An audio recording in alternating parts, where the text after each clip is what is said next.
Parker Brothers, makers of Rinso, R-I-N-S-O, Soapy Rich Rinso, presents Boston Blackie, starring Chester Morris.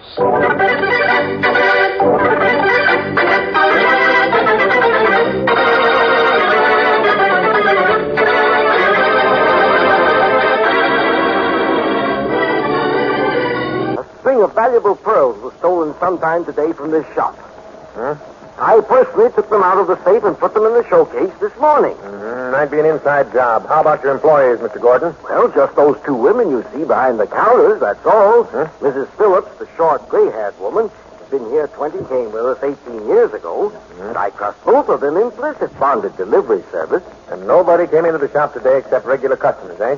Nobody came in just to look around? Well, not today. And we always pay particular attention to strangers.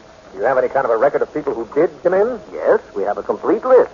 You see, when someone comes in to have something repaired, we give him a receipt and keep the duplicate. And when anyone purchases an article, well, naturally, we enter that in our records, too. Good. I'd like to see. Yes, Mr. Gordon. Bring me today's sales records, please. Yes, sir. That list might give me a lead, but with my luck, I doubt it. Here's the list, Mr. Gordon. I'll take that, Mr. Phillips. Yes, sir. Let's see, Mrs. Van Dyke Smythe, George Ellis, Lady Mary Andrews. Let's see now. Hey, this name here. Is this man a customer of yours? Oh, yes, sir, for many years. He was in about noon to get suspicious of him. Mr. Gordon, when a string of pearls is missing from a certain store, and a certain party was in that certain store, and that certain party's name is Boston Blackie, I'm suspicious.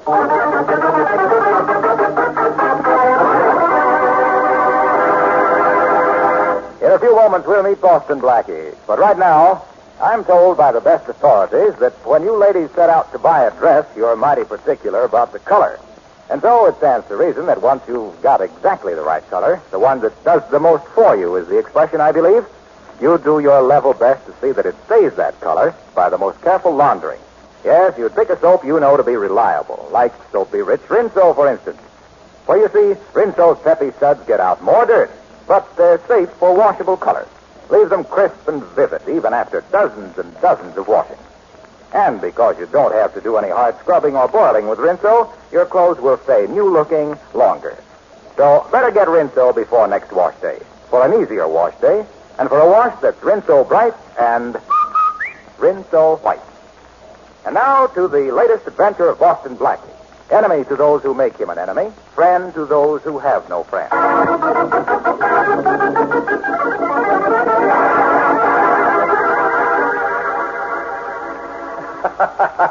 This'll kill Blackie Matthews.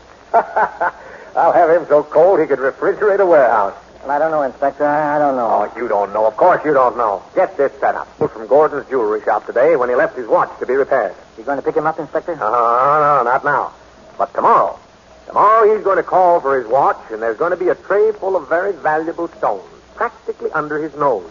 And nobody will be watching him. Blackie will lift a trinket or two, and when he gets outside the store, we grab him. How does it sound? I don't know, Inspector. I don't know. But if it just wasn't Blackie. Oh, Matthews, you're fired.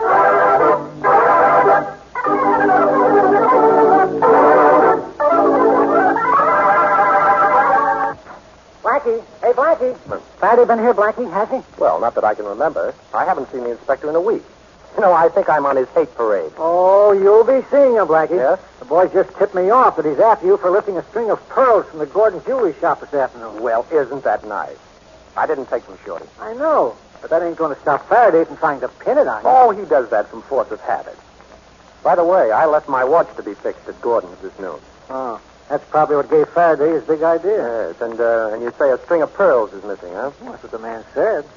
Shorty, I saw one of the clerks put a string of pearls in her handbag just before she went to lunch. No kidding, boss? Yes. Yes, it was Mrs. Phillips. Oh, you've seen her, Shorty, a little gray-haired old lady. She's been at Gordon's for years. You think she lifted the pearls? Well, I didn't at the time. Oh, no, it couldn't be. Mrs. Phillips isn't a thief. But she's a dear, sweet person. She looks like everybody's mother. Okay, boss, okay. I ain't the one who said she snatched them. But the pearls are gone. I'll get it, Shorty. Okay. Hello, Boston Blackie speaking. Oh, Mr. Blackie, this is Mrs. Phillips from Gordon's jewelry shop. Oh, yes. Yes, what can I do for you, Mrs. Phillips? I must see you right away. My address is 722 Alden, apartment 4B. I'm definitely at your service. Be right over. Goodbye. Going before dinner, boss? But something's cooking. You're right, Shorty. And I'm going to find out what it is.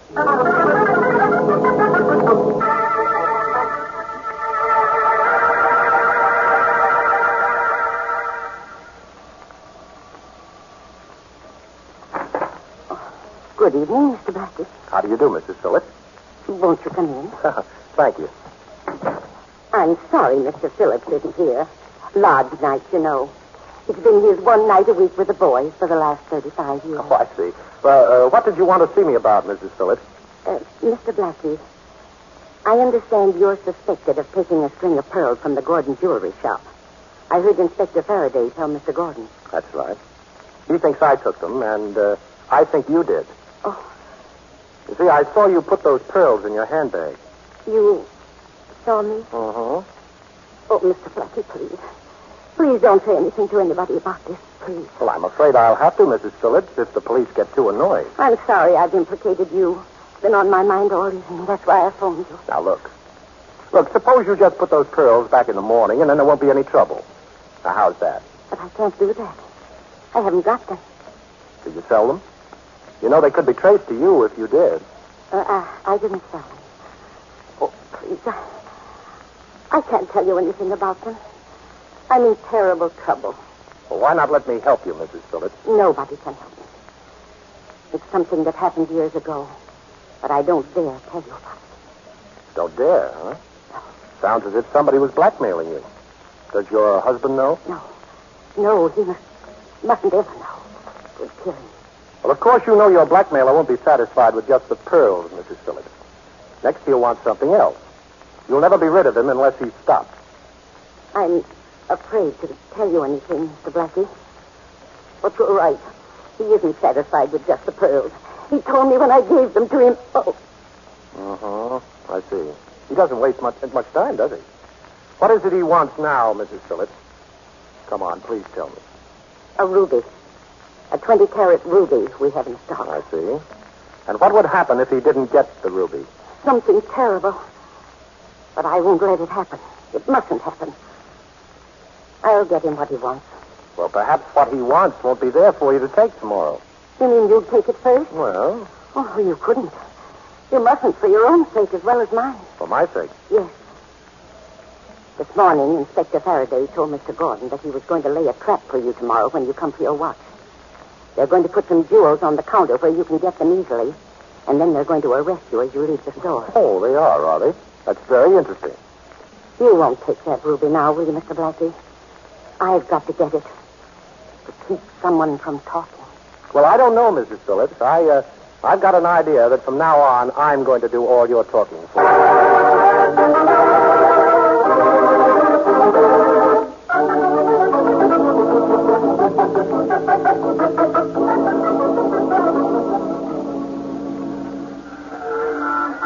Matthews, all your cops out of sight? Yes, sir.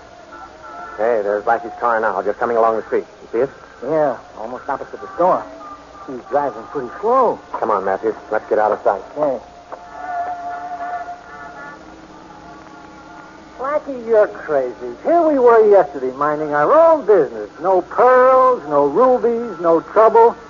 Now where are we? Right in front of Gordon's jewelry store. And we're about to stop, Shorty. And we still have no pearls, no rubies, but plenty of trouble.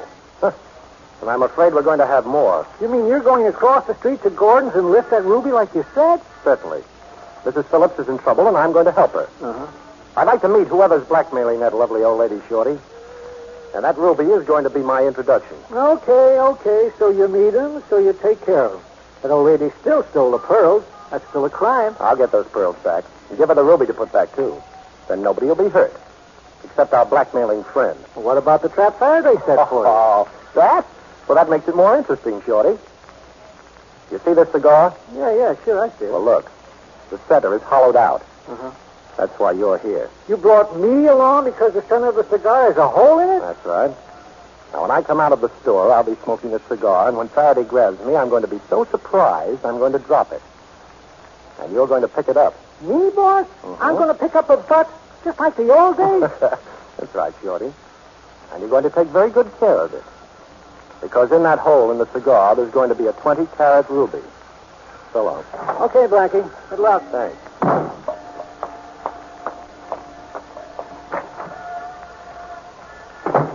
Well, good morning. Hello there, Mr. Gordon. Good morning, Mr. Blackie. Well, I'm busy right now with this young lady. Oh. Mrs. Phillips has your watch ready for you. Good morning, Mrs. Phillips. Beautiful morning, isn't it? You have my watch? Why, yes.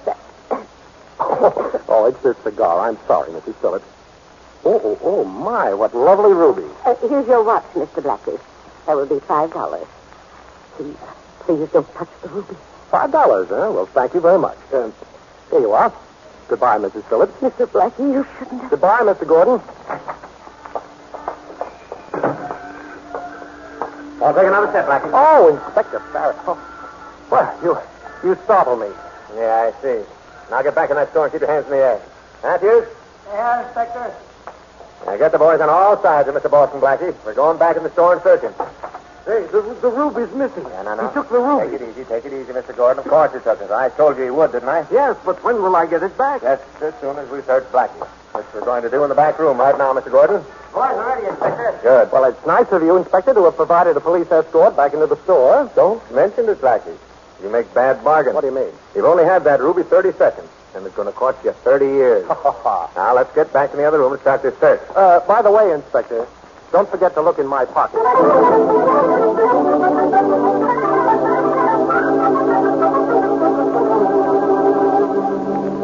Well, what did you do with that ruby, Blackie? We've searched you from head to foot and we can't find it. Well, he must have it. I saw it on the tray just a minute before he came in. And after he left, it was gone. Yeah. You arrested him before he could move from the door. He must still have it. Well, maybe I swallowed it. Very clever, Blackie. You're very clever. I've got an idea. Maybe you did swallow it.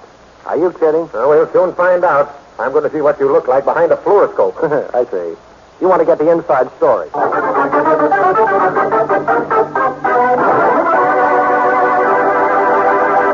Well, it seems as though Boston Blackie's plan to steal the ruby might have suffered disaster. However, we'll see about that in a moment. Right now, maybe it's the heat, but I definitely feel a poem coming on. Here goes. There was a young housewife named May, who, if you asked her, would say, My what? A delight. Yes, it's white, Rinso white. For Rinso suds, hip, hip, hooray. yes, many a woman cheers those rich, peppy Rinso suds. Not only because they help her to turn out such a dazzling Rinso whitewash, but because they save her so much hard work and time. And these hot August wash days, that's something. Well, I think I'd just give up. If I had to pick up heavy loads of clothes, put them in a steaming boiler, lift them out, scrub the life out of them. Stop. I can't bear the whole idea. It certainly is different than the Rinso way. Heavens, yes. I just plop my dirty clothes into a tub full of rich Rinso suds, let them soak a little while, give the extra dirty places a few quick finger rubs, and they're ready to rinse. You hear that, ladies? It's a mighty fine prescription for a hot weather wash day, or any wash day. Better get Rinso tomorrow.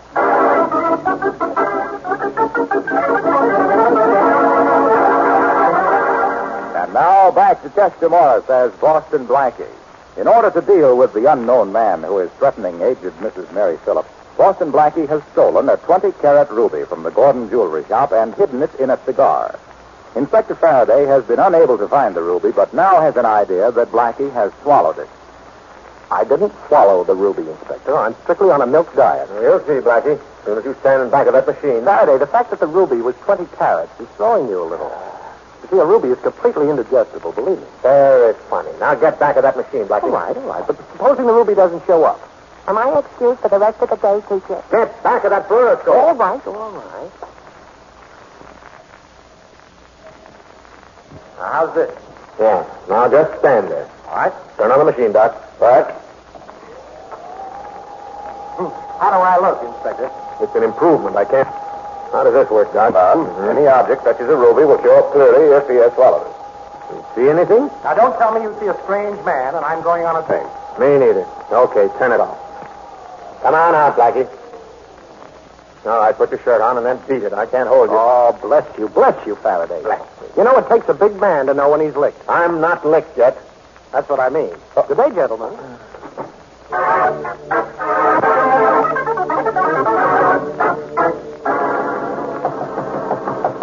Just a minute.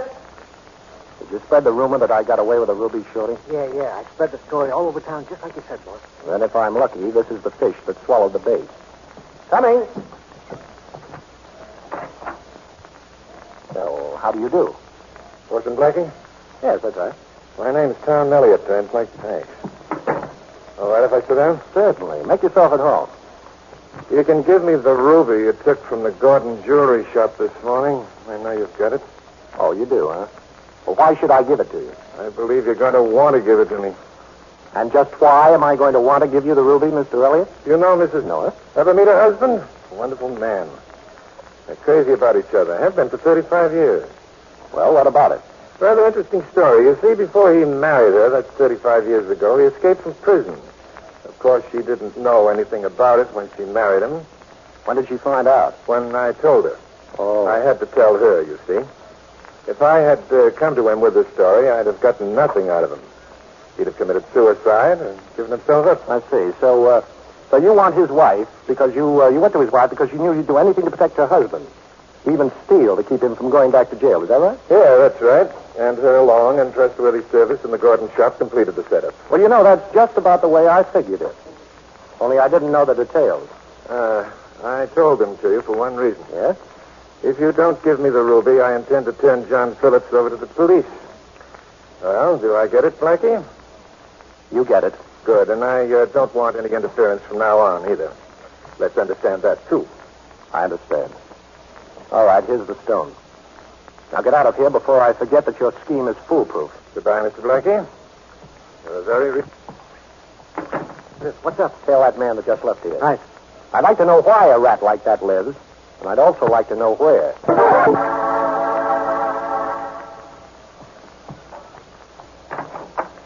Mr. Blackie. Oh, hello, Mrs. Phillips. May I come in? Please do, Mr. Blackie. Thanks. The police didn't find the ruby? No, of course not. But your friend, Mr. Elliott, called on me. He told you? Everything. Now, look, Mrs. Phillips. I guess maybe I'm a sentimental sort of a fella, but I believe anybody who's gone straight for 35 years is entitled to a break. Oh, it sounds so wonderful to hear you say that. Why, there's a story in the papers almost every week about some governor pardoning a man who gives himself up after years of going straight. Well, providing he hadn't been convicted of a major crime. Well, you see, John had been gambling and signed it. Oh. I investigated his case. But of course, he doesn't know it. Well, he won't. Now, I think I have a plan that'll work. We have two things to do. Get back the pearls and the ruby and prevent Tom Elliott from talking. The first is easy. The second, well, we've got a slim chance. Is there anything you want me to do? Yes, definitely. In half an hour, I want you to call Inspector Faraday and tell him that you know a man who escaped from jail 35 years ago. What? Now, please trust me, Mrs. Phillips. It's the only way I know that we can stop Elliott. But I don't see how that will stop him. Well, I couldn't do that to John. Well, don't you see you're doing it for John? Now, first of all, you're to tell Faraday that the man who escaped from jail 35 years ago is a man named, make up any name, say Fred Mullins. Then act a little bewildered. Don't tell him who you are, and just say you know Mullins is free, but you don't know where he is. Then what do I do? Then you're to hang up. I don't understand, but if you say so, I'll do it. Oh. Thank you, Mr. Blackie. And that thank you comes from my heart. I was afraid my world had come to an end. Oh, Mrs. Phillips, this is only the beginning. Oh, come on. Let me see you smile. Yeah, that's better. Bye.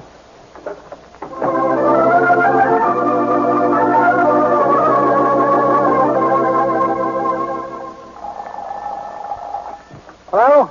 Shorty? Oh, hello, boss. Say, I got that guy's hideout peg. It's 1761 East 13th. Apartment 6B. Good. Now listen, Shorty. I want you to call Faraday. Yeah? Disguise your Allenby, who happens to be in the city, and who also happens to have escaped from prison 35 years ago. Oh, who's this Allenby, boss? Gee, I thought I knew them all. Oh, I just made it up. Oh. Play dumb, Shorty, and we'll have Mr. Faraday good and confused. Won't be the first time. Yeah. Okay, Blackie, it's as good as done. Thanks. See you later.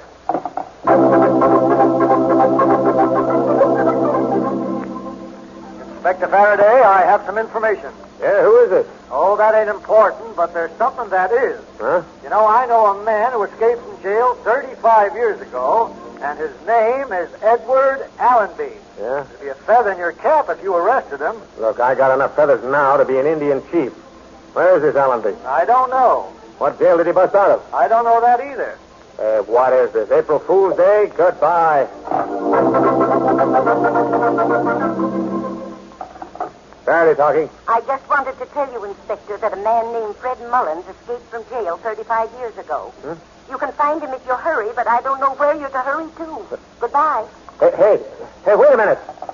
What is this, an epidemic of crackpots? Hello? You hung up. Yeah, Faraday speaking. This is Blackie, Inspector. Oh. I've got a tip for you. I know a man who escaped... If you're going to tell me about somebody who was supposed to have broken out of jail 35 years ago, Blackie, I'll wring your neck. All right, Inspector, all right, then I won't tell you. Goodbye.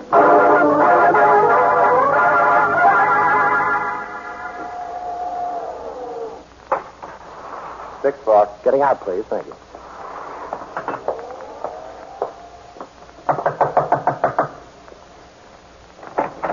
Boston Blackie. Oh, no, you don't, Elliot. No closing doors in people's faces. It isn't polite. You mind if I come in? What do you want here? Well, I want that ruby I loaned you and the pearls Mrs. Phillips gave you yesterday. Oh, you do, eh? Uh-huh. You see, Mrs. Phillips is going to put them back in the store tomorrow morning where Mr. Gordon can find them. You'll think they were just misplaced. Your memory isn't very good, Blackie. You weren't supposed to interfere anymore, remember? And I was supposed to forget about John Phillips cracking out of jail. Yes, I know. Only that doesn't matter now. Now, let's have those pearls and that ruby, Elliot. Sorry, Blackie, but they're staying with me. And I'd advise you to stand still. Oh, a gun, huh? Pretty unoriginal. But I'd expect that from a small-time crook that blackmails old women. This gun has killed 2 men, Blackie. That's all. With me on the trigger. And you know what they say about all things coming in threes? The expression is all good things. Don't worry, this will be good. I'm going to leave town until I need more money, then I'm coming back and put a little pressure on Mrs. Phillips again. I know a fence out west who'll pay a fortune for those pearls and that ruby. My bag is packed and I'm on my way. But I'm afraid I've got to kill you first. Well, you know that 38 is liable to make a lot of noise. Yes, but this silencer will make sure nobody hears it. I see. Hey, keep your hand out of your pocket. Oh, I haven't begun, Elliot. I just wanted to get my cigarette case. Okay? Yes, but it'll be the last cigarette you smoke. Well, at least this is one way of breaking the habit. Will you have one? Sure. Hey, that's an expensive case. Yes. I'll take it with me when I go. I have a lovely gold inlay you might like also. Now, don't get too close. Just stand where you are and hold that case out as far as you can. I can reach. Oh, you mean like this? Yes. Thoughtful of you, Blackie. I'll take this. Ow! Sucker. Oh. I don't know when I've enjoyed doing anything so much. Those pretty little fingers of yours are going to hurt tomorrow, Elliot. So you killed 2 men, huh? Well, I can't wait to tell Faraday. Now, come on, hand over that jewelry, Rat. I'm in a hurry. I can't wait till I see the expression on a lovely little old lady's face.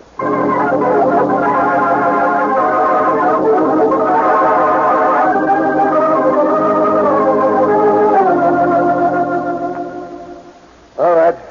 Faraday, you've got me in jail, and I suppose you're sending my fingerprints out west. That's right, Elliot. Blackie finally got around to doing me a favor. You've got a little record in this city, too. You didn't tell Blackie that. I think we've got a priority on you. Doesn't matter where I go to jail. I just want to tell you this, Inspector. I've got a little information for you. Yeah? Yes. I know a man who escaped from jail 35 years ago. You two, look, Elliot, if I hear one more word out of anybody about some guy who was supposed to have busted out of jail 35 years ago, I'll bust that guy in half.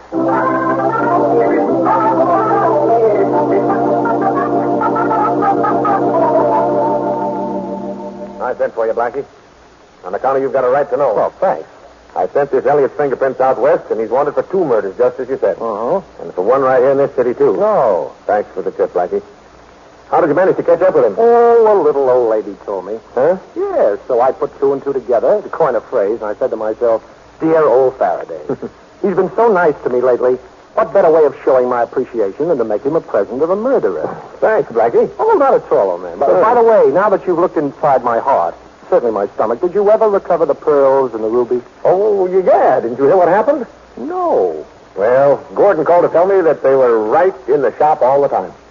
No. Yeah. Can you beat that? Old Mrs. Phillips, who works there, found them in another drawer. Well. And they lived happily ever after. What'd you say? Oh, nothing. I just said they lived happily ever after.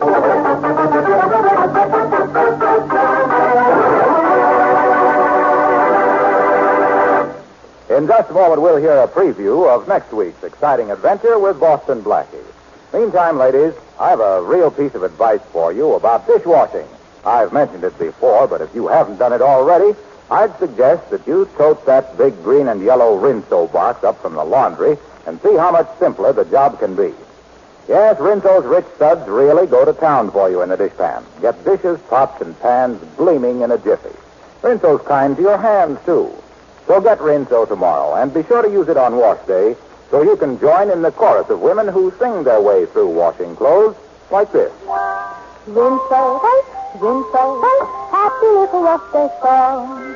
Rinso white, pretty sing it all day long. You'll find for the fun, have a message to send, so listen, you can't go wrong. Rinso white, happy little wash day song.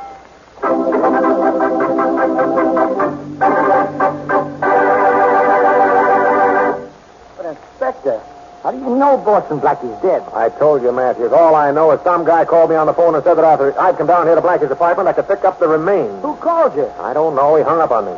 You think it's another one of Blackie's tricks? Well, we'll know pretty soon. If it is, I'll break every bone in his body. So here we are, 6th floor. He's in 6B here. Hey, Chief, look. There's a guy flat on his face right outside the door.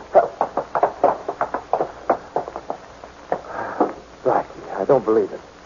Gee, bumped off right outside his own apartment. Yeah. He's a swell guy, Matthews. One of the best. Sure, he got me sore now and then, and I used to rib him, but when it came right down to cases, he was a swell guy. I'll get the guy who did this if it's the last thing I ever do. Writing my epitaph, Faraday? Huh?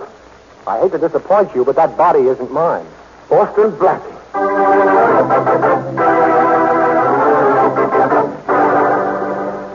Summertime means warm weather, and that means more perspiration. Use Lifebuoy in your daily bath or shower to protect yourself. You'll love its rich, purifying lather. Remember, too, that of 7 leading brands, Lifebuoy gives you the most soap for your money. And besides, it's the only soap especially made to stop...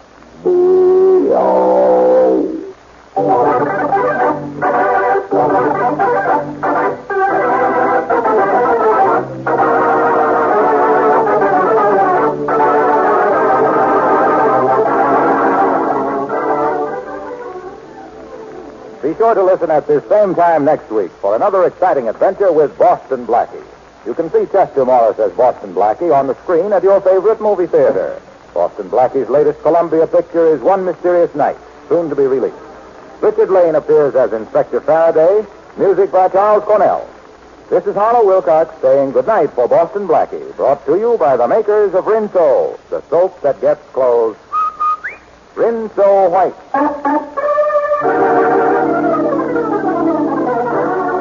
This is the National Broadcasting Company.